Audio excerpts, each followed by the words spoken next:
I wanted to pose a question to you, Cody, because you brought up something that's been on my mind a lot for the last few years. You mentioned that if bands kind of mold themselves in the model of Earth and Wind and Fire, they'd be successful. Now I notice a lot that more and more it seems that bands specifically have a hard time rising in popular music. Have you noticed that? Do you notice the artists that appear to be bands, like Machine Gun Kelly just hit #1 with his Blink-182 cover album. Yeah. But it's a solo artist who was previously like a codeine white rapper who decided, I'm going to work with Travis Barker and have him write me a Blink-182 album that I'm going to sing. And it's going to sound like a band, and a mediocre band, but a band. But it's going to be positioned and promoted as a solo artist. And that's kind of what we see across the board, is like the kind of band sounding artists. Panic at the Disco is another example. It's really just the lead singer taking the brand name that was built by originally what was a band signed to an indie label and promoted by another band, Fall Out Boy, and brought on in a time when bands were sort of kind of in their last, like, what I kind of see as like the last call for a band. But it really seems to me that like bands are in large parts solo projects that are branded as bands, or solo projects that are made to sound like bands. So what room, and this is for anyone at the table, what room is there in modern music for the true band? I think as a feature, bands play a bigger role in today's music industry. I feel like a lot of singer-songwriters or lyricist songwriters or singers, lyricist singers, I wouldn't call them necessarily songwriters, though they are creating their own melodies for the most part. They're not writing and arranging the music for everything. Most of the time they have a producer doing all this. Okay. But to get these people to not be backed up by a track, by a CD, to have that energy, the bands have to be well accustomed to playing with each other, or things are going to sound funky. Sure. Mm-hmm. And so being in a band, I feel like, has a way to really glue things together for a singer if the singer is well prepared, especially if they take the time to sit down with the band for a little bit before they go out and do the thing or record the thing. Sure. So I think that's what the purpose for the bands right now. So to more directly answer your question about why it seems to be that there's no space, or there seems to be no breakthrough for bands as opposed to solo artists, and my thought, and I could be wrong, so if I'm wrong, please tell me. My thought is it has to do with the mission. You know what I'm saying? It has to do with the core mission that a group has. And it's a challenge to have a core mission with any amount of people, whether it's 3 people, whether it's 4 people, whether it's 5, et cetera, et cetera, et cetera. As a matter of fact, the more people you have, the harder it is to have a core mission and have everyone sticking to that core mission. Yeah. And going, because listen, in reality we're all individual people. Everyone's an individual. Everyone is the the hero of their story. You understand? Everyone has their own desires and wants, and that is what has a tendency to splinter off from the core mission of a group. And in order to have a group, be a group, and then be successful, you have to have that core mission together, and you gotta everyone's gotta stick to it and work on it together. And if that occurs, then you can have that breakthrough. And as a solo artist, you can go in any direction you want.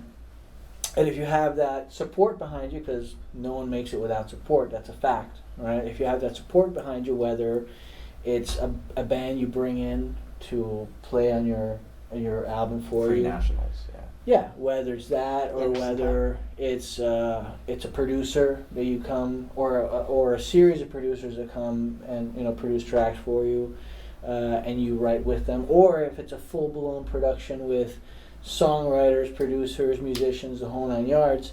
When it's one person and they have their core mission and that's all they have to follow, it's, I wouldn't want to say it's easier. It's definitely not easier, but you don't have the danger of having splinters off your core mission. So that's what I think really plays a role in the modern music, where you have, you know, who's breaking through now, you know, like you got Billie Eilish, you know, who works with her brother and he's basically a producer. You know, you have, you know, people like Cardi B, or you know, who's basically stolen everything she has from Nicki Minaj. Or, you know, who else? You know, name someone who's The whole Weekend album was Max Martin, except for like a track that was done with the Kevin Parker from Tame Impala. Right. So there you go. So you know, Tame Impala itself is positioned as a band, but really it's really two guys, right? As I understand, or is it one guy? I think it's Kevin Parker's baby. Maybe he's got like an engineer or something. I'm not that well versed in Tame Impala, so I'm probably definitely wrong on that. But I know there's a lot of groups. Even listen, if you even go back, right? If you go back, and I'm going to mention a band that we should definitely do a podcast on, and that's Steely Dan, right? Yeah. Yeah. And at the end of the day, Steely Dan was really two guys. Yeah. It was really just two guys, and then they just brought in the best, you know, studio musicians that exist. I mean, and I've seen so much stuff on Steely Dan. It's like, to them, it was really just the two of them, and they'd have one band, and then the next day they have, you know, they wouldn't replace the bass player or the guitar. No, they just have a whole new band, a new session drummer who's also amazing. You know, a new bass player who's also amazing. You know, and they just swap. So it's something that's existed in the music industry for a long time. It's not entirely new, you know, but I think in these modern times, in this more individualistic era that we live in, that's much better than the word that I had in my mind. And this more narcissistic. There you go. You knew it was in my mind. So in this more either are untrue. Right. So in this more individualistic era, I think it's very common to see that. You know, listen, let's be honest. In the scene we're at, you know. We've been together 5 years, you know, the three of us. You joined in a bit over a year ago, you know, and we've been able to enjoy a lot of stability, you know, in our group, you know, whereas we know enough groups, you know, we know groups that have cycled, you know, and become new groups, and then you have a couple people that, you know, went to that new group, others splintered off to that one. Right. Or you have what I like to call band incest. Oh, you know? boy. Yep. And to me that's the worst, right? No, I didn't mean it like that. I mean, you got it. There you go. Assist. But I knew what you meant. But, okay. all right, and I don't want to name any names, you know. I don't want to put anyone out there, but I know too many groups that are. I'm going to actually use as an example, even though we're not really like that, right? Mm-hmm. So let's say the four of us have a band called Xotic Yeyo, right? Then Stu is the lead singer of Xotic Yeyo. Then we're going to have another band called Yeyo Xotic, all right, where I'm the lead singer, you know, and the style is a little different. Not that different, but a little Create different. an alter bridge. Right. You know, and there you go. And then we're going to have yet another band called Oye Oxic, you know, and that's going to be Serum. Is And, that you everything know, backwards? and, you know, you know, and then we're going to have yet another band, a black dude and three white dudes, you know, where Cody, you know, the doctor is the lead singer. Right. And Rod plays drums. And I play drums, and then they run us out of the room. And Well, that one's called Oreos. There you go. There you go. I'm glad they don't charge us for like edit where we beep you guys, man. But you know, I just mentioned you know, how many groups do you know like that right now? Oh my goodness. You know what I'm saying? Plenty. 3.